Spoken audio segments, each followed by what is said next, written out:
அன்பான மாதா தொலைக்காட்சி நேயர்களுக்கு வணக்கம். இன்றைய நிகழ்ச்சியில் இப்போ சம்மர் லீவு நிறைய குழந்தைகள் காலேஜ் ஸ்டூடெண்ட்ஸ் ஸ்கூல் ஸ்டூடெண்ட்ஸ்க்கு எல்லாருக்கும் சிலருக்கு லீவ் தொடங்கிடுச்சு, சிலருக்கு லீவ் வரப்போகுது. இந்த காலகட்டத்தில் அந்த லீவில் அந்த பசங்களுக்கு குழந்தைகளுக்கு சில குழந்தைகள் ஞாபகம் மறதி பயம் இதெல்லாம் இருக்கும். சில குழந்தைகள் ரொம்ப வீக்காக இருக்கும், அண்டர் வெயிட்டாக இருக்கும். சில குழந்தைகள் ஒபிசிட்டி ஓவர் வெயிட்டு இந்த மாதிரி இருக்கும். சில குழந்தைகள் ஜென்ரலா அண்டர் வெயிட்டு, சிலர் ஓவர் வெயிட். இது காமனா இருக்கு. இது இல்லாம நிறைய பெண்கள் அவங்க குழந்தைங்களை பத்தி நம்ம கிட்ட கம்ப்ளைண்ட்ஸ் என் குழந்தை ரொம்ப ஒல்லியா இருக்கு, சரியாவே சாப்பிட மாட்டேங்குது, ஒரு இட்லி ஊட்ட எங்களுக்கு 1 மணி நேரம் 2 மணி நேரம் ஆகுது, குழந்தைக்கு ஊட்டுறதுக்கு நாங்க எழுதுறதா இருக்கு, அவ்வளோ டைம் ஸ்பெண்ட் பண்ணி கஷ்டப்பட்டு ஊட்டுறதா இருக்கு, அவங்க சாப்பிட மாட்டேங்கிறாங்க, இப்படி எல்லாம் கம்ப்ளைண்ட்ஸ் இருக்கு. சில குழந்தைகள் ரொம்ப ஹைப்பரா இருப்பாங்க, சொல்றதே கேட்க மாட்டாங்க. இந்த மாதிரி ப்ராப்ளம் இருக்கு. இதுல நம்ம ஃபர்ஸ்ட் எடுத்துக்கிறது இந்த ஞாபக சக்தி அதிகரிக்க அந்த குழந்தைகள் இப்போ இந்த சம்மர்ல வந்தாங்கன்னா நம்ம சொல்லி கொடுக்கறத பயன்படுத்தி டயட்டு நம்ம கொடுக்குற இந்த ஹெல்த் கிரானியூல்ஸு அப்புறம் முத்ராஸ் இதெல்லாம் பண்ணும்போது ஒரு 1 or 2 monthsல அவங்களுக்கு பழக்கத்துக்கு வந்துடும். இது இல்லாமல் சில குழந்தைகள் என்ன பண்ணுதுன்னா, இப்போ காலையில எழுப்பணும் ஸ்கூலுக்கு போகிறதுக்கு, எழுப்பினா எழவே மாட்டாங்க. மம்மி 5 minutes, அம்மா இன்னும் ஒரு 10 minutes இருமா, இன்னும் ஒரு 1/2 hour கழிச்சு எழுப்புங்கம்மா, எழுப்புன்னு சொல்லிடுவாங்க. ஆனா எழுப்பும் போது இன்னும் கொஞ்ச நேரம் இன்னும் கொஞ்ச நேரம் இன்னும் கொஞ்ச நேரம் அப்படியே டைம் போயிடும். அந்த அளவுக்கு அந்த குழந்தைகள் பிடிவாத்து பண்ணது. இது மாத்திரம் இல்லை, இதுக்கெல்லாம் ரீசன் பார்த்தீங்கன்னா நைட்ல அதிக நேரம் இன்னைக்கு முழிக்கிறது. குழந்தைங்க முழிச்சிட்டு விளையாடிட்டு டிவி பார்த்துட்டு ஃபோன் வந்தாலும் வந்துச்சு. பெரியவங்களே செய்யற தப்பு தான் இது. ஒன்றும் இல்லை, நிறைய நான் பார்க்குறேன். குழந்தைகிட்ட ஃபோனை கொடுத்துட்றாங்க, அது ஃபோன் பார்த்துட்டு இருக்கு. நீங்கள் வீட்லேயும் பார்க்கலாம், வெளியில் எங்கே போனாலும் பார்க்கலாம், ஹோட்டல்ஸ்லேயும் நீங்கள் பார்க்கலாம். இப்போ சாப்பிட்ற இடத்துல ஃபோன் தேவையில்லை, அம்மா ஃபோனை போட்டு கொடுத்துட்றான், குழந்தை அதை பார்த்துட்டே தான் இருக்கு. நிறைய சாப்பிடுறாங்க இல்லையா? இல்லை அப்படின்னு நம்ம பழக்கப்படுத்திட்டோம்.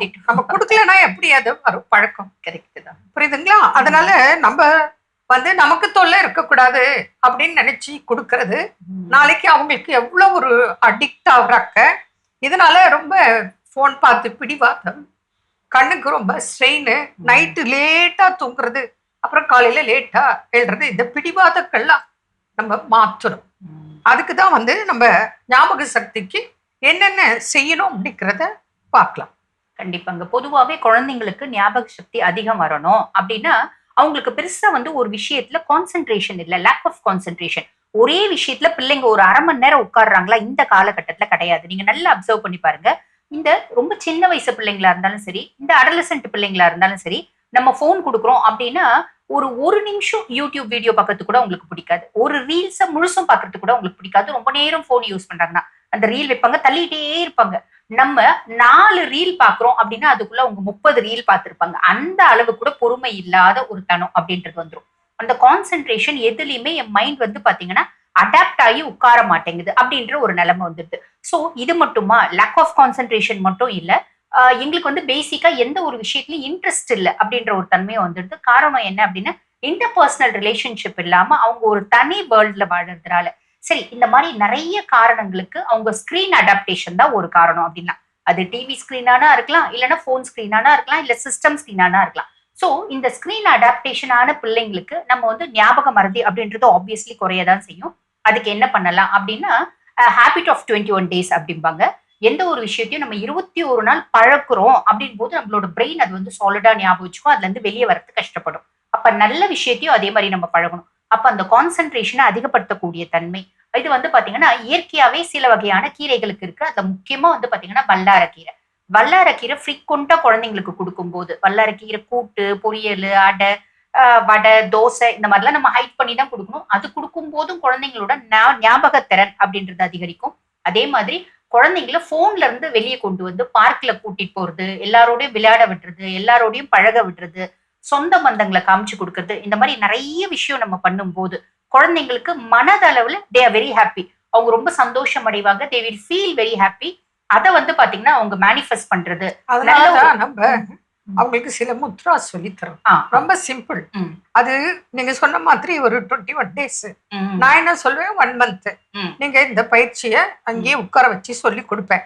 ஃபர்ஸ்ட் டே சொல்லி கொடுத்துட்டு இதை வந்து நீங்க வீட்டுல 1 month ஃபாலோ பண்ணிட்டு நெக்ஸ்ட் மந்த் வரும்போது கூட்டிட்டு வாங்கிட்டு போது அவங்க கிட்ட இருக்கிற அந்த பிடிவாத குணம், அதே போல லேசி, அந்த சோம்பல் அது மாறுது.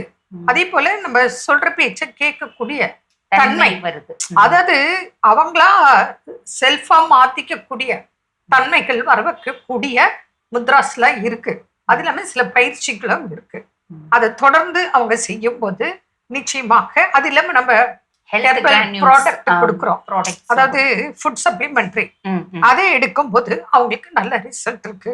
இதை ஏன் இப்ப சொல்றேன்னா, இப்போ சிலருக்கு ஸ்கூல் இருக்கு, லீவ் தொடங்க போகுது, சிலருக்கு லீவ் தொடங்கியாச்சு. அவங்கள இந்த தருணம் உங்க குழந்தைங்களை கூட்டிட்டு வந்து காமிச்சு பயன்படுத்துறது நல்லது. மீண்டும் நாளை சந்திப்போம். நன்றி. அன்னை மரியே வாழ்க.